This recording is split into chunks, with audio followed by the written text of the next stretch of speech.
Fiat Justitia Ruat Sailum. Hendaklah keadilan ditegakkan walaupun langit akan runtuh.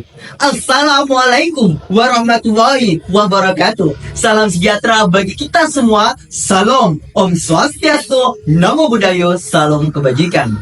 Dewan juri yang saya hormati, serta rekan pemerhati lomba yang saya banggakan. Perkenalkan, saya Ahmad Zafranizar akan menyampaikan sebuah orasi dengan judul Suara Rakyat Adalah Pilar Demokrasi, yang tentunya akan saya sampaikan dengan retorika yang lugas serta fakta yang jelas.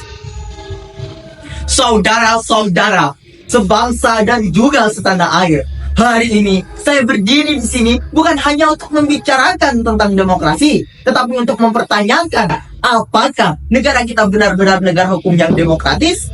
Saudara-saudara, jika kita berbicara tentang negara hukum demokrasi, maka kita tidak akan terlepas dari ketentuan yuridis yang termaktub dalam pasal 1 ayat 3 Undang-Undang Dasar 1945 yang menegaskan bahwa negara Indonesia adalah negara hukum, yang dimana dari sini kita tahu bahwasanya ini adalah prinsip yang menegaskan bahwa tidak ada seorang pun, bahkan pemerintah, yang berada di atas hukum. Namun, mari kita tanya diri kita, apakah prinsip itu benar-benar terwujud dalam kehidupan sehari-hari kita? Saudara-saudara, pada hakikatnya setiap undang-undang dan juga aturan harus dibuat untuk melindungi hak-hak kita sebagai rakyat.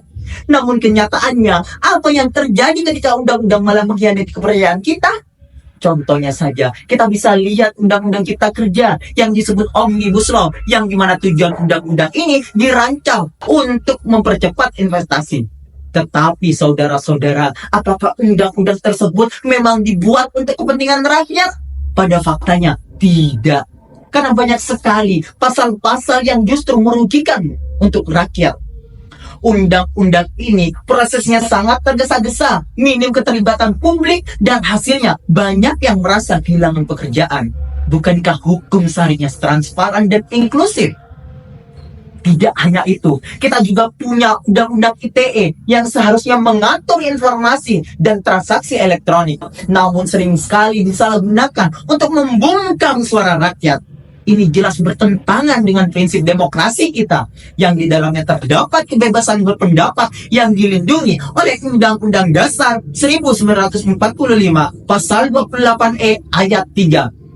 Contohnya saja seperti kasus Yulia Rosa, seorang jurnalis yang mengkritik kebijakan sebuah perusahaan besar dalam penanganan dampak lingkungan, yang dimana dia dituntut dengan pasal pencemaran nama baik di Undang-Undang ITE. Ada juga kasus Muhammad Arsyad yang dituntut karena memberitakan dugaan korupsi yang dilakukan oleh penjabat di daerahnya. Bagaimana mungkin sebuah negara yang menjunjung tinggi hukum dan demokrasi malah mengintimidasi warganya sendiri yang ingin bersuara untuk menegakkan sebuah kebenaran dengan pasal-pasal karet yang bisa diinterpretasikan sewenang-wenang? Tidak hanya itu, kita juga perlu mempertanyakan Undang-Undang Minerba yang memberikan keleluasaan bagi perusahaan besar untuk merusak bumi. Apakah ini sesuai dengan pasal 33 Undang-Undang Dasar 1945 yang menyatakan bahwa kekayaan alam harus dimanfaatkan sebesar-besarnya untuk kemakmuran rakyat? Namun realita dalam praktiknya justru alam yang hancur dan masyarakat adat yang terusir dari tanah mereka. Lalu apa artinya ini untuk kita? Dan apakah hukum memang benar-benar mengabdi kepada rakyat atau hanya kepada segelintir orang yang memiliki kuasa dan modal? Saudara-saudaraku, negara hukum demokrasi yang sejati tidak hanya sekedar tegak di atas, yang dimana undang-undang hanya berpihak pada kaum elit, yang dimana seharusnya hukum bisa menjadi alat untuk membangun keadilan sosial. Demokrasi yang sehat adalah demokrasi yang dapat mengakomodasi suara-suara rakyat, bukan demokrasi yang takut pada kritik. Oleh karena itu, kita memerlukan solusi yang konkret dan mendasar, yang tidak hanya menyentuh permukaan, tetapi juga memperbaiki akar masalah dari setiap undang-undang ini. Yang pertama, kita mulai dengan Undang-Undang ITE. Undang-Undang ITE sering sekali menjadi masalah bagi mereka yang berani menyuarakan kebenaran. Pasal-pasal karet yang boleh ditafsir seolah-olah dibuat untuk membungkam suara kritis. Solusi mendasarnya bukan hanya sekedar revisi, tetapi yaitu penghapusan pasal-pasal yang membahayakan kebebasan untuk berpendapat. Di era informasi ini, setiap warga negara harus merasa aman untuk menyampaikan pendapat tanpa rasa takut. Lanjut ke Undang-Undang Cipta Kerja, yaitu Omnibus Law, yang digadang-gadang untuk mendorong investasi, namun dalam kenyataannya lebih banyak merugikan pekerja. Ini menunjukkan bahwa undang-undang ini lebih memihak kepada kepentingan modal daripada kepentingan rakyat pekerja. Solusi yang harus kita usulkan adalah memastikan bahwa setiap aturan dalam Undang-Undang Cipta Kerja dikaji ulang melalui perspektif kesejahteraan rakyat, hak-hak dasar pekerja seperti upah yang layak, jaminan sosial, dan kondisi kerja yang aman. Harus menjadi prioritas. Kita perlu menegaskan bahwa pekerja bukan sekedar angka atau statistik, mereka adalah pilar utama bangsa ini. Dan yang terakhir, yaitu Undang-Undang Minerba. Indonesia adalah negara yang kaya akan sumber daya alam, tetapi sayangnya kekayaan ini seringkali menjadi kutukan daripada sebuah berkah.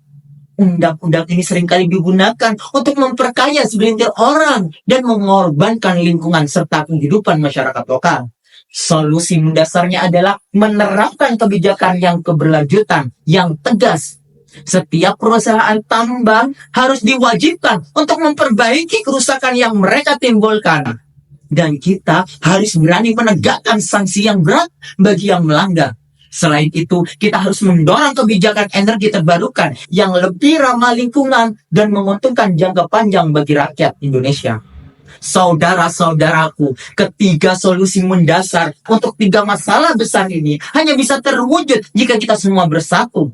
Kita harus menuntut transparansi, mendorong akuntabilitas, dan memastikan bahwa setiap kebijakan yang dikeluarkan adalah untuk kepentingan rakyat, bukan kepentingan segelintir orang. Jika kita ingin demokrasi yang sesungguhnya, kita tidak bisa diam. Kita harus bersuara, kita harus bertindak. Kita perlu mengingatkan para pemimpin-pemimpin yang ada di sana bahwasanya kekuasaan ada di tangan rakyat, bukan di tangan segelintir orang yang bersembunyi di balik kursi kekuasaan. Mari kita bersama-sama menuntut sebuah perubahan yang berarti agar negara hukum demokrasi bukan lagi sebuah mimpi yang jauh, tetapi menjadi kenyataan yang kita hidupi. Saudara-saudaraku, kita semua berhak untuk menuntut sebuah perubahan. Mari kita semua bergerak, mari kita lawan segala bentuk penindasan, dan mari kita wujudkan negara hukum demokrasi yang sejati, yang bukan hanya dalam kata-kata, tetapi dalam tindakan nyata, demi masa depan yang lebih adil untuk kita semua. Sekian dari saya, terima kasih. Wassalamualaikum warahmatullahi wabarakatuh.